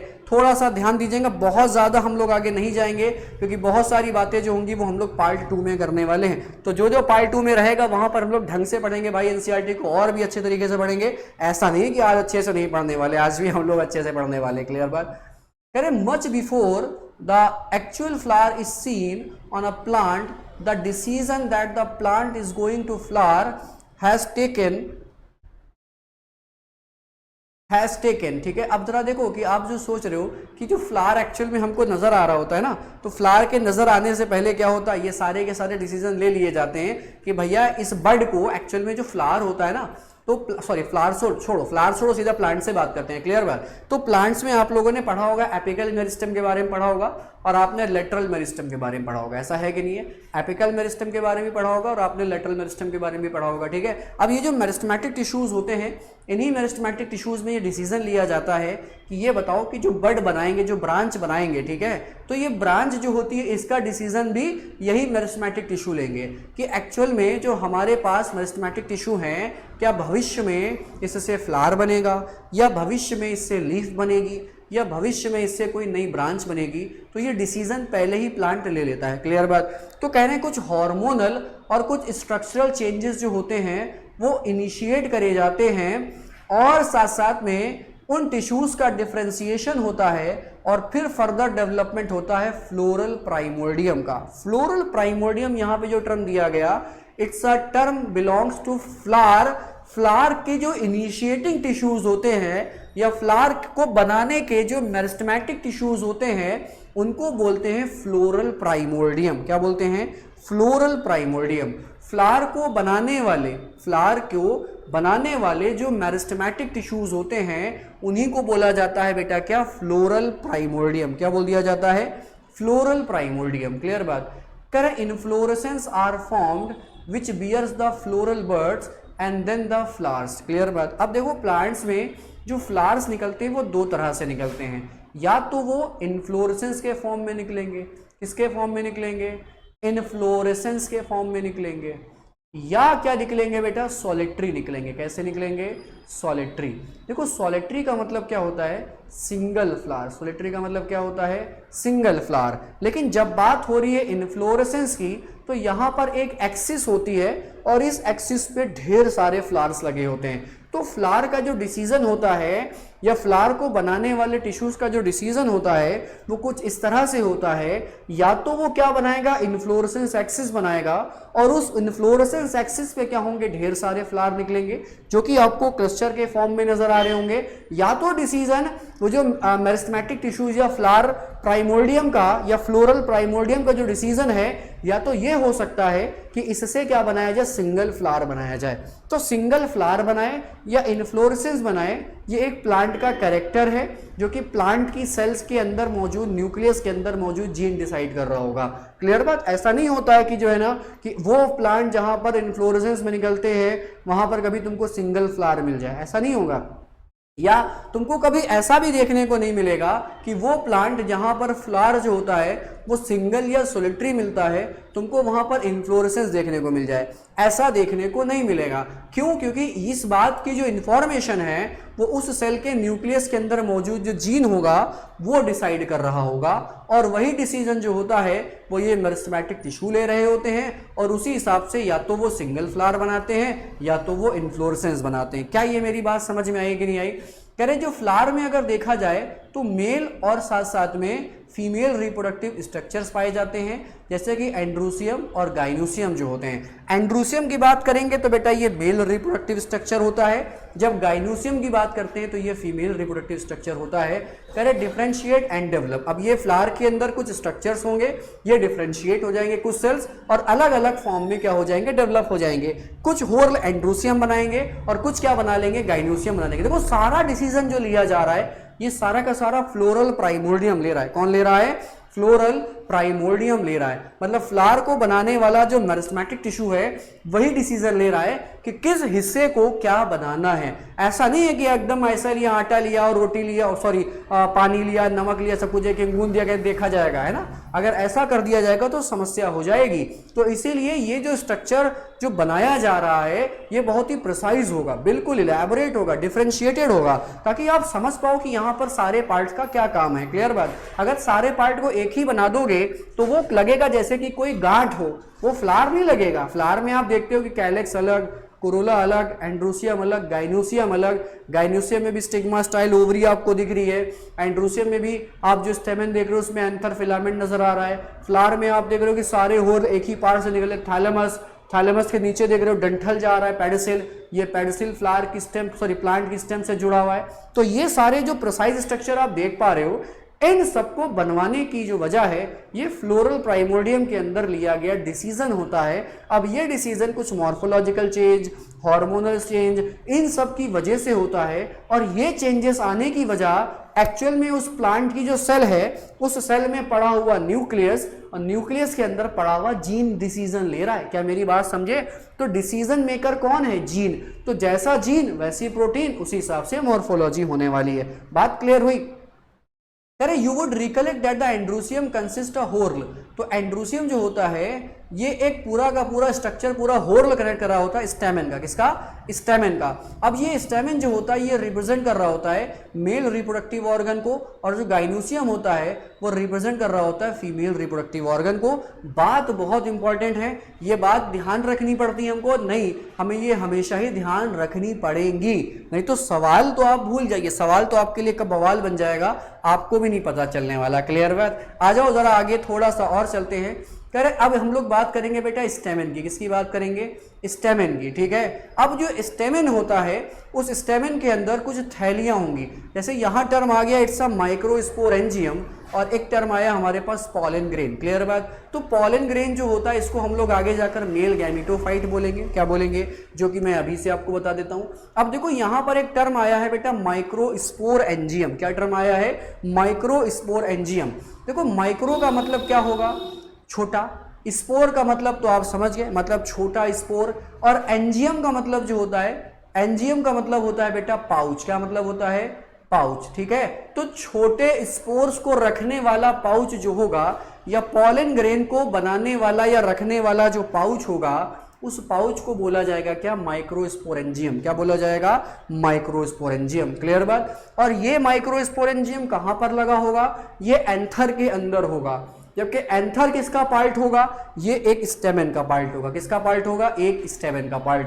तो नाम को तोड़ तोड़ के पढ़ेंगे तो ही हमको समझ में आएगा, नहीं तो आप समझने की कोशिश मत करो। क्लियर बात? अब देखो है क्या कि यहां पर हमको एक एंथर दिखाया गया, इट इज एंथर। ये क्या है बेटा?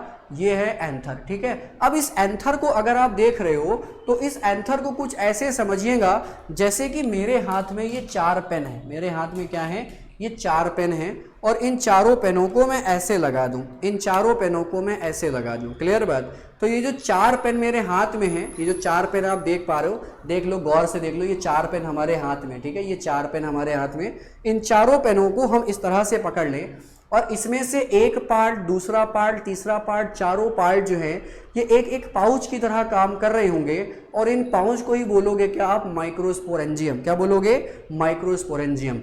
एंथर को आप सामने से देखोगे तो आपको लगेगा कि सामने से 2 ही पाउच हैं। आप इसको पलट के देखोगे तब भी कहोगे जैसे कि सामने से 2 ही पाउच हैं। हम इसका सेक्शन काटें, सेक्शन काट के आपको ऐसे दिखाएं, तो ऐसे देखने पर आपको 1 2 3 4 आपको 4 पाउच नजर आएंगे। मेरी बात समझे नहीं समझे? तो इस तरह से जब इसका ट्रांसफर सेक्शन काटते हैं हम लोग एंथर का, तो एंथर का ट्रांसफर सेक्शन काटने पर हमको जो स्ट्रक्चर नजर आएगा वो रहा ये स्ट्रक्चर, जो कि आप देख पा रहे हो कि इसमें आपको कितने थैलियां नजर आ रही हैं? इसमें टोटल 4 थैलियां नजर आ रही हैं। क्लियर बात? तो अगर 4 थैलियां नजर आ रही हैं तो हम लोग एंथर के बारे में थोड़ी सी चर्चा आगे बढ़ा लेते हैं कि एंथर भाई साहब कैसे होते हैं। ठीक है, तो एंथर की बात करेंगे तो एंथर पहली बात तो बेटा होता है बाइलोब्ड। कैसा होता है? बाइलोब्ड। कितने लोब होते हैं इसमें? 2 लोब होते हैं, और हर लोब में थीका मिलेगा, तो एंथर कहलाएगा बेटा डाइथीकस। क्या कहलाएगा? डाइथीकस। तो एंथर बाइलोब्ड होता है, डाइथीकस होता है। ये बताओ स्पोरेंजियम कितने होते हैं? टोटल स्पोर्स की थैलियां कितनी होती हैं? टोटल स्पोर्स की 4 थैलियां होती हैं, इसीलिए इसको बोलोगे बेटा टेट्रा स्पोरेंजिएट। क्या बोलोगे? Tetra sporangiate. तो एंथर के बारे में खास ख्याल आपको ये रखना है कि एंथर पहली बात तो बाइलोब्ड होता है, एंथर डाइथीकस होता है, और टेट्रा स्पोरेंजिएट होता है। तीनों बात इंपॉर्टेंट बन जाती है कि एंथर के बारे में 3 बातें सीधी सीधी आपको याद रखनी है कि एंथर बाइलोब्ड होता है, एंथर डाइथीकस होता है, और एंथर टेट्रा स्पोरेंजिएट होता है। तो अगर टेट्रा स्पोरेंजिएट है तो इसमें स्पोर की कितनी थैलियां होने वाली हैं? इसमें स्पोर की 4 थैलियां होने वाली है। क्लियर बात? आप जब कभी भी एंथर को पढ़ोगे तो एंथर को मैं पहले बताकर आया कि एंथर एक्चुअल में स्टेमेन का पार्ट है। किसका पार्ट है? स्टेमेन का पार्ट है, और बोला गया कि ये एक लॉन्ग सिलेंड्रिकल स्टाल्क से लगा होता है, इसको बोलते हैं फिलामेंट। तो आप अगर ये एंथर देख रहे हो तो नीचे जो इसका डंठल है, इसी डंठल को बोलोगे क्या बेटा? फिलामेंट। क्या बोल दोगे? फिलामेंट। क्लियर बात? हाँ, एंथर कैसा बेटा, टेट्रास्पोरेंजिएट है, डाइथिकस है और बाइलोब्ड है। तो एंथर और फिलामेंट दोनों चीजें जब जुड़ती हैं तो जुड़ के क्या बनाती हैं, ये जुड़ के ही बनाती हैं स्टेमेन। क्या बनाती हैं, स्टेमेन। क्लियर बात। कह रहे हैं फिलामेंट और जो टर्मिनल जनरली बाइलोब्ड स्ट्रक्चर होता है उसी को बोल देते हैं क्या, एंथर। क्या बोल देते हैं, एंथर। देखो भाई साहब बहुत नरम मिजाज से समझाने की कोशिश कर रहे हैं। कह रहे जो प्रॉक्सिमल एंड होता है, ठीक है, फिलामेंट का, ये अटैच होता है किससे, थैलेमस से, या कह सकते हो फ्लावर के पेटल से। ठीक है, अब जो प्रॉक्सिमल है जरा इसको समझो कि प्रॉक्सिमल क्या कहना चाह रहे हैं। जैसे मेरे हाथ में ये डंठल है, ये फ्लावर का स्टाल्क है, तो जिस जगह से हम इसको अटैच करे होंगे, जो मेरे पास होगा, पी से पास, पी से प्रॉक्सिमल, डी से दूर, डी से डिस्टल। तो ये वाला पास था तो क्या बोलेंगे, प्रॉक्सिमल। ये वाला दूर है तो क्या बोल देंगे, डिस्टल। तो ये प्रॉक्सिमल एंड है, ये क्या है, डिस्टल एंड है। अब जो प्रॉक्सिमल एंड होगा ये थैलेमस से लगा है। किससे लगा है, थैलेमस से लगा हो सकता है, या पेटल से भी जुड़ा हुआ हो सकता है। कुछ फ्लावर्स ऐसे भी होते हैं जहां पर ये पेटल से जुड़ा होता है। उसके अलावा जो डिस्टल एंड होता है, दूर वाला एंड होता है, इस फिलामेंट के डिस्टल एंड पे लगे होते हैं क्या बेटा, एंथर्स। क्या लगे होते हैं, एंथर। तो याद रखना है कि फिलामेंट का जो प्रॉक्सिमल एंड होता है ये जुड़ा होता है थैलेमस से, और जो डिस्टल एंड होता है उस पे लगा होता है क्या, एंथर। तो प्रॉक्सिमल और डिस्टल क्या था, मैंने वेल इलेबोरेट करके समझाने की कोशिश करी है। क्लियर बात। अब कह रहे हैं जो स्टेमेन का नंबर या एंथर का, सॉरी जो नंबर्स हैं वहां पर जो आप स्टेमेन देख रहे हो, ठीक है, और मतलब जो फिलामेंट है, फिलामेंट उसमें जो स्ट्रक्चर है उसका नंबर और उसकी लेंथ जो होती है, ठीक है, ये वेरिएबल होगी। स्टेमेन कितने लंबे लंबे लगे हैं, स्टेमेन का क्या नंबर है, ये बात जो होगी ये flower to flower, species to species क्या करेगा बेटा, वेरी करेगा। क्लियर बात। कह रहे if you were to collect the stamen each from the 10 flower and each from the different species and arrange them on a slide, you would be able to appreciate the large variation in size seen in the nature। मेरी बात समझे। तो ये आपसे कहना चाह रहे हैं कि अगर आप ऐसा करें और डिफरेंट फ्लावर से आप स्टेमन लेकर आएँ और सबको स्लाइड पे रख के देखें तो आपको देखने को क्या मिलेगा कि कहीं पर छोटे, कहीं पर बड़े, कहीं पर बहुत बड़े बड़े हो जाएंगे। तो ये वेरिएशंस आपको देखने को मिलेगा। तो कह रहे careful observation of each स्टेमन under the dissecting microscope. देखो माइक्रोस्कोप दो तरह के होते हैं, ठीक है। एक माइक्रोस्कोप होता है जिसमें हम लोग हाई रेजोल्यूशन पे किसी चीजों को देखते हैं, और एक माइक्रोस्कोप जो होता है जिसका रेजोल्यूशन तो कम होता है लेकिन वो स्ट्रक्चर जो हम सही से देख नहीं पाते हैं और उनकी डाइसेक्शन करना हो, उनको काटना होता है, तो उसके लिए जो माइक्रोस्कोप, लो पावर माइक्रोस्कोप चाहिए होता है उसे बोलते हैं बेटा डाइसेक्टिंग माइक्रोस्कोप। क्या कहते हैं उसको, डाइसेक्टिंग माइक्रोस्कोप। तो कहते हैं आप उसे डाइसेक्टिंग माइक्रोस्कोप पे केयरफुली ऑब्जर्व कर सकते हो और एक नीट एंड क्लीन डायग्राम बना सकते हो, जो कि डायग्राम यहां पर बना हुआ है। क्लियर बात। कह रहे would elucidate the range in the shape and attachment of the anther in a different flower. ठीक है, तो आप अगर स्लाइड पे लगा के देखोगे, डाइसेक्टिंग माइक्रोस्कोप पे देखोगे तो आपको बहुत सारे स्ट्रक्चर्स जो होंगे उसमें आपको डिफरेंसेस दिखेंगे, मतलब डिफरेंट स्टेमन में डिफरेंट स्ट्रक्चर्स आपको वहां पर देखने को मिलेंगे। आई होप ये बात आप लोगों को क्लियर हो गई भाई। अगर क्लियर है तो हम लोगों को थोड़ा सा और आगे बढ़ जाना चाहिए, हाँ या ना। आगे बढ़ना चाहिए, नहीं बढ़ना चाहिए, डेफिनेटली हम लोगों को थोड़ा और आगे बढ़ जाना चाहिए। आओ भैया इस सेशन को थोड़ा सा और आगे बढ़ाते हैं। बहुत ज़्यादा लंबा सेशन लेके नहीं जाएंगे। आपको बता दें कि रोज़ रेगुलर क्लासेस आपको 9 बजे मिल जाएंगी, 9 या कभी कभी 9:30 भी हो सकता है। तो रेगुलर क्लासेस मिलेंगी। अगर आप चाहते हो कि हमारे साथ रात में पढ़ाई करी जाए, आपका टॉपिक भी क्लियर हो जाएगा और मेरे साथ साथ आपके टॉपिक्स के डिस्कशन भी हो जाएंगे, जो भी डाउट्स होंगे वो भी आपके सॉल्व हो जाएंगे। क्लियर बात। अच्छा, अब कह रहे एक नॉर्मल एंजियोस्पर्म की अगर बात करी जाए या एंजियोस्पर्म के एंथर की अगर एक्चुअल में बात करी जाए तो एंथर कैसा होता है, बाइलोब्ड। ये बात मैंने आपको पहले बताई थी। और कह रहे हैं और हर लोब जो होता है उसके पास 2 थीका होते हैं, 2 उभार होते हैं, 2 थीका होते हैं, जिसको आप उभार बोल रहे हो। क्लियर बात। तो जैसे कि आप एंथर को देखो तो मैं उसको इस तरह से बना देता हूं, इस तरह से। जैसे आप एंथर को देखो तो इस तरह से इसको बीच से क्या करिए, बांट दीजिए। क्लियर बात। एंथर अगर आप इस तरह से देख रहे हो तो कह रहे हैं इसके पास क्या होते हैं, 2 लोब होते हैं। ठीक है, एक लोब आपका ये हो गया और एक लोब आपका ये हो गया, एक लेफ्ट लोब हो गया, एक राइट लोब हो गया। हर लोब में आपको दिख रहा है एक थीका ये हो गया और एक थीका ये हो गया। कितने मिले थीका, 2 मिल गए।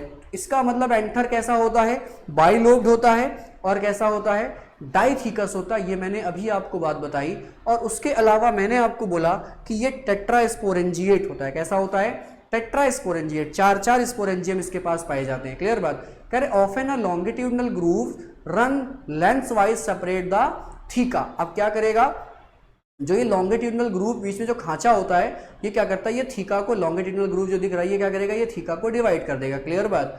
चलो भाई, अब ये डाइसेंस की लाइन होती है जो हम लोग इधर वाले इसको बोलते हैं इट्स स्टोमियम। क्या बोलते हैं, स्टोमियम। ठीक है, इसको सही से लिख दें, नहीं तो कहोगे गंदा गंदा लिख दिया वहीं पर हमको। ठीक है, स्टोमियम हम देख लेते हैं स्टोमियम एक्चुअल में क्या होता है। देखो भाई, तो ये जो आपको स्ट्रक्चर दबा हुआ दिख रहा है इट इज़ कॉल्ड स्टोमियम। तो स्टोमियम का मतलब होता है माउथ या ओपनिंग होता है। जब ये यहाँ से टूटेगा तो टूटने पे यहीं से क्या होंगे, ढेर सारे एंथर्स बेटा बाहर आ जाएंगे। क्लियर बात। चलो भाई, करें let us understand the various types of tissues and their organisation in the transverse section of an anther. कहेंगे जो बाइलोब्ड नेचर होता है एंथर का वो बहुत ही मतलब डिस्टिंक्ट होता है, ट्रांसफर सेक्शन में आसानी से आपको नज़र भी आ जाता है। करें जो एंथर होता है उसके पास 4 साइडेड होती हैं, मतलब जो स्पोर्स की थैलियाँ होती हैं वो कितनी होती हैं, 4 होती हैं। इसीलिए टेट्रागोनल स्ट्रक्चर ये एक्चुअल में होता है जहाँ पर 4 माइक्रोस्पोरेंजिया होते हैं। अब माइक्रोस्पोरेंजिया इसका मतलब माइक्रोस्पोर की थैली, माइक्रोस्पोरेंजिया का मतलब क्या होता है, माइक्रोस्पोर की थैली। तो कितनी माइक्रोस्पोर की थैली होती हैं, फ्यूनिकुलस। बेटा फ्यूनिकुलस अभी जब हम लोग आगे पहुंचेंगे तो ओव्यूल में पहुंचेंगे, तो ओव्यूल में जब पहुंचेंगे तो बताएंगे कि फ्यूनिकुलस क्या होता है। आप देख लो कि आप अगर किसी ओव्यूल को ड्रॉ कर लेते हो तो आप ज़रा देखो, मैं आपको दिखा देता हूँ कि फ्यूनिकुलस क्या होता है। फ्यूनिकुलस वो स्ट्रक्चर होता है जो ओव्यूल को प्लेसेंटा से जोड़ता है। क्लियर बात। जैसे कि अगर आप किसी ओव्यूल को ड्रॉ कर लेते हो, जैसे ये एक ओव्यूल हो गया, ठीक है, ये ओव्यूल हो गया। अब ये अंदर एम्ब्रायर सैक होगा, तो ये जो स्ट्रक्चर आप देख रहे हो दिस इज द प्लेसेंटा। ये क्या है, ये ओवरी के अंदर होगा। कहाँ होगा, ये ओवरी है। ठीक है, ये ओवरी है और ये पॉइंट क्या है, इट इज़ द प्लेसेंटा। क्या है, ये है बेटा प्लेसेंटा। क्लियर बात। अब ये जो स्ट्रक्चर होगा इट इज़ द फ्यूनिकुलस। ये क्या होगा, फ्यूनिकुलस। ये structure it is the ovule. क्या है, ओव्यूल। तो ओव्यूल को प्लेसेंटा से जोड़ने वाला स्ट्रक्चर जो होता है वही कहलाता है बेटा क्या, फ्यूनिकुलस। क्या कहलाता है, फ्यूनिकुलस। तो ओव्यूल को प्लेसेंटा से जोड़ने वाला स्ट्रक्चर क्या कहलाता है, फ्यूनिकुलस। समझ में आ गई बात, नहीं आ गई बात, क्लियर हो गई हो तो जल्दी से हम लोगों को आगे आ जाना चाहिए। क्लियर बात। तो यही कह रहे हैं कि बेटा इसमें कितने स्पोरेंजिया होते हैं, 4 स्पोरेंजिया होते हैं। इसीलिए एंथर क्या कहलाता है, टेट्रा स्पोरेंजिएट। और कह रहे हैं ये जो होते हैं ये सारे के सारे कॉर्नर्स पे लोकेटेड होते हैं और एक लोब में 2 मिल जाएंगे। कितने मिल जाएंगे, एक लोब में 2। और एंथर बाइलोब्ड होता है तो 2 लोब हैं, तो इसका मतलब एक लोब में अगर 2 स्पोरेंजिया हैं तो 2 लोब में कितने होंगे, 4। तो इसका मतलब एंथर कैसा होता है, इट्स अ टेट्रा स्पोरेंजिएट। क्या होता है बेटा, टेट्रा स्पोरेंजिएट। कह रहे जो माइक्रोस्पोरेंजिया होता है ये डेवलप हो जाता है और आगे जाकर बेटा पॉलेंस की थैलियां बना लेता है। जो इस माइक्रोस्पोर्स की थैली होती हैं ये माइक्रोस्पोर आगे जाकर पॉलन ग्रेन में कन्वर्ट हो जाएगी। किस में कन्वर्ट हो जाएंगे, पॉलन ग्रेन्स में कन्वर्ट हो जाएंगे। और ये जो पॉलन ग्रेन्स की थैली पहले माइक्रोस्पोर की थैली थी, है ना, पहले जो स्पोर्स है उनकी थैली है तो स्पोरेंजियम बोल रहे हैं। माइक्रोस्पोर्स बनेंगे तो माइक्रोस्पोरेंजियम बोल रहे हैं। फिर आगे जाकर उनको हम नाम दे देते हैं क्या, पॉलन ग्रेन्स। माइक्रोस्पोर्स को नाम क्या देंगे हम लोग, पॉलन ग्रेन्स। तो जो माइक्रोस्पोरेंजियम होंगी ये क्या कहलाएंगी, पॉलन सैक। क्या कहलाएंगी, पॉलन की थैलियां। कह रहे हैं ये जो एक्सटेंड होती हैं ये लॉन्गिट्यूडनली एक्सटेंड होती हैं along with the length of an anther and are packed with the pollen grain. अब जो थैलियां एक्चुअल में हैं, ये जो थैले हैं, इन थैलों को जरा यहाँ समझिए कि जो थैले होंगे ये लंबे लंबे इस तरह से, जैसे एक माइक्रोस्पोरेंजियम ऐसे, एक माइक्रोस्पोरेंजियम ऐसे, इसके पीछे भी क्या होंगी, 2 माइक्रोस्पोरेंजियम ऐसे होंगी। तो ये इस तरह से क्या दिख रहा है आपको, ये एक दिख रहा है आपको एंथर। और इस एंथर में चारों थैलियां क्या हैं, ऐसे लंबी लंबी लॉन्गिट्यूडनली रनिंग है। इसीलिए हम इसको बोल रहे हैं क्या, जो ये स्पोरेंजियम्स होती हैं ये क्या होती हैं, ये लॉन्गिट्यूडनली रन करती हैं along with the length of anther. किसकी लेंथ के साथ, एंथर की लेंथ के साथ। क्लियर बात। तो आई होप ये बात आप लोगों को क्लियर हो गई होगी। अब हम लोग बात करने वाले हैं क्या, स्ट्रक्चर ऑफ माइक्रोस्पोरेंजियम। लेकिन स्ट्रक्चर ऑफ माइक्रोस्पोरेंजियम आज नहीं बात करेंगे, हम लोग बात करेंगे बेटा क्या, कल के सेशन में। बिकॉज मैंने बोला था कि लगभग 1 घंटे का सेशन होगा और 1 घंटे से ज़्यादा का ये सेशन हो चुका है। और हम लोग स्ट्रक्चर ऑफ माइक्रोस्पोरेंजियम की जो बात करेंगे वो नेक्स्ट सेशन में करेंगे। अगर आप चाहते हो कि आपको प्रॉपर नोटिफिकेशन मिलती रहे तो आप हमारे टेलीग्राम चैनल पे भी जुड़ सकते हो। ठीक है, तो टेलीग्राम चैनल पे जुड़े रहोगे तो प्रॉपर नोटिफिकेशन मिल जाएगी। रोज़ 9 बजे ही बेटा क्या होगा, शुरू हो जाएगा। रोज़ 9 बजे लाइव क्या हो जाएगा, कोशिश करेंगे कि शुरू हो जाए और आप हमारे साथ साथ अपना रिवीजन भी कंटिन्यू कर सकते हो। क्लियर बात। तो टेलीग्राम चैनल का नाम हमारा इससे पहले की जो वीडियो होंगी लाइव उनके डिस्क्रिप्शन में पड़ा होगा, इसके डिस्क्रिप्शन में भी आपको मिल जाएगा। और जिसने भी चैनल को सब्सक्राइब ना करा हो ताकि सब्सक्राइब कर लो, जिससे आपको प्रॉपर नोटिफिकेशन टाइम पे मिल जाए, ताकि आप हमारे साथ जुड़ के रोज 9 बजे अपनी बायोलॉजी का रिवीजन भी कर सको। जल्द ही केमिस्ट्री का भी स्टार्ट होने वाला है।